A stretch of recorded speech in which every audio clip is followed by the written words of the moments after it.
A movie where Ryan Gosling plays a strange, awkward character? Shocking, right? Today for Movie Club, we watched the movie Lars and the Real Girl. Lars and the Real Girl came out in 2007 and basically stars Ryan Gosling. Bianca's also played by Kristen Stewart as a lifeless doll. I'm just beating a dead horse from last week. But no, honestly, I'm just fucking around. It's usually easy to summarize movies, but this one's kind of complicated. Okay, I'm going to summarize this movie straight from IMDb because I can't do it on this one. This one, there's so much going on that's really hard, but a delusional young guy strikes up an unconventional relationship with a doll he finds on the internet. That barely scrapes the surface of what this movie actually is. Lars lives next door to his brother and his wife. His wife happens to be pregnant. Lars is very iffy about human contact and everything, and there's a reason he's like that. Lars' mom died at childbirth, and when his mom died, his father became very distant, very heartbroken, basically. And because of that, his older brother saw it, and he just wanted to get out, and he left.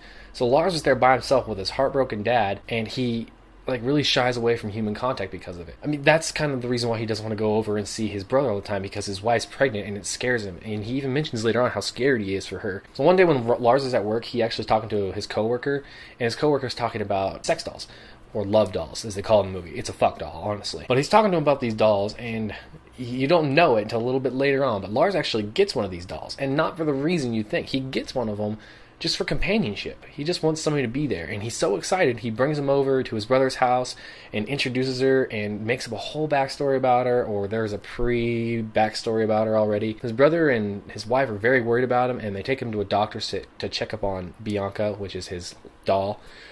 They check up on him too and start going to see a psychologist, I think it's a psychologist, who is played by Patricia Clarkson, and she steals this movie in my opinion. I think she's great. I'm used to seeing her in humor roles. She plays a very good role in this, and she's very caring, and she tells his brother that just play along with him, let him do his thing, and eventually the whole town kind of comes into play and starts playing along with this lie and kind of letting it go.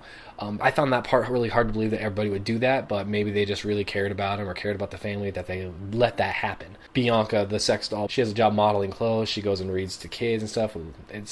It's interesting, and it makes Lars really go out and communicate with people. He actually has a coworker named Margo. She sounds like she would be ugly, and she is. They make her not look very appealing, but it's played by the actress Kelli Garner, and Kelli Garner is actually a really beautiful actress, so it's funny that they actually did that to her and made her a very plain Jane for this role. Honestly, Lars to me could have been a serial killer if they really wanted to change this movie around. They could have made him snap and start killing the whole town, and I wouldn't have been surprised because of how awkward and weird he really was. Before he got the doll, he actually had a baby blanket he carried around with him everywhere that kept him comfortable. He wears layers of clothing so he doesn't have to touch people's skin, because touch makes him feel pain. It's weird. And I can't really delve much more into this movie without really ruining it for you, but there's a lot of touching scenes in here, and I didn't expect it to be as good as it was, but it is actually a really good movie. Ryan Gosling plays this awkward mid-20-year-old character to the T, and he does it very well. It's not like Drive where he's a badass. He's just a very awkward guy who sports an awesome mustache, I must say, in this. Overall, I think this movie is well worth watching. It's got a little bit of comedy in there. It's advertised as a comedy, but it's more dramatic film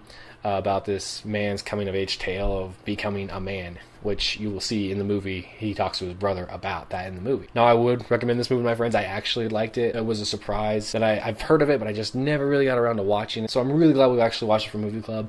So good pick this week. I can't wait to see what we do next week, and I'll talk to you later, Movie Club. Bye.